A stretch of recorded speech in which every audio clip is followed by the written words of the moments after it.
মিয়া তো ফেল করেছে, দেখি ঘটকের কাছে ফোন দিয়ে দি, মিয়াটা তো বিয়ে দিতে হবে। হ্যালো, নামটা ঘটক না? হ্যাঁ ভাই, ওই মিয়া তো এসএসসি পরীক্ষায় ফেল করেছে, তো এখন মিয়া তো বিয়ে দিতে হবে।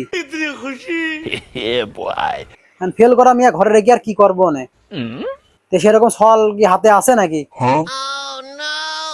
ভ্যান চালাই, ও সমস্যা নেই, ভ্যান চালানি হোক আর মাঠে কাম করা হোক একরকম হলেই হয়। ফেল করা মিয়া ঘরে রাখবো না, বিয়ে দিয়ে দেবো। হ্যাঁ হ্যাঁ, আপনি নিয়ে আসেন দু এক বেলা ভিতরেই। আচ্ছা। আচ্ছা ঠিক আছে। কি রে, আমার স্বাস্থ্য এসএসসি পরীক্ষায় ফেল করেছ বলে তাই বিয়ে দিয়ে দিচ্ছে? আমিও তো এসএসসি পরীক্ষায় পাস করেছি, তাহলে তো আমি বাড়ি যা কব আমার বাপেরটি আমি ফেল করেছি। তাহলে এইবার যদি আমার বিয়েটা দিয়েই দেয়, যাক, কায়দা একখান হয়েছে, কায়দা এবার খাইতে দেওয়াই মনে হয়।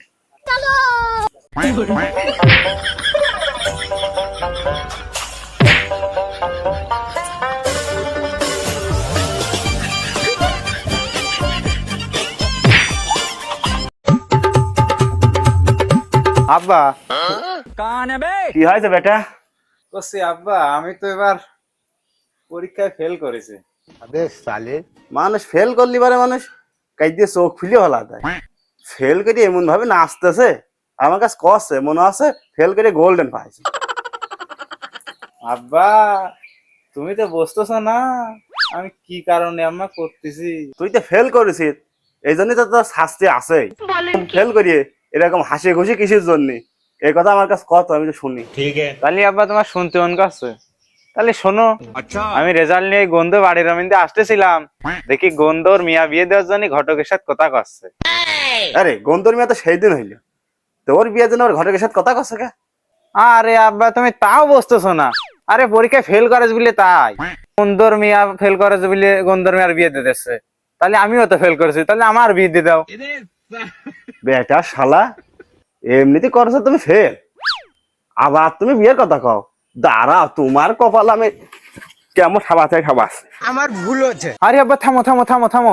আরে আব্বা, ওই গন্ধর মিয়া ফেল করেছ বলে ওর বিয়ে দিয়ে দিচ্ছে, সেই জন্য আমিও ভাবলাম আমিও বাড়ি যে আব্বার কাছে কই ফেলের কথা, যদি এবার কোন রকম বিয়েটা দিয়েই দেয়। আমি মূলত আবার পাসই করেছি। ও, তুই আগের থেকে কবি না, আয় তোমার বুকে আয়। আমি খুব খুশি হয়েছি তোর ব্যাপারে। তবে সে তার মস্করা করবি? হ্যাঁ।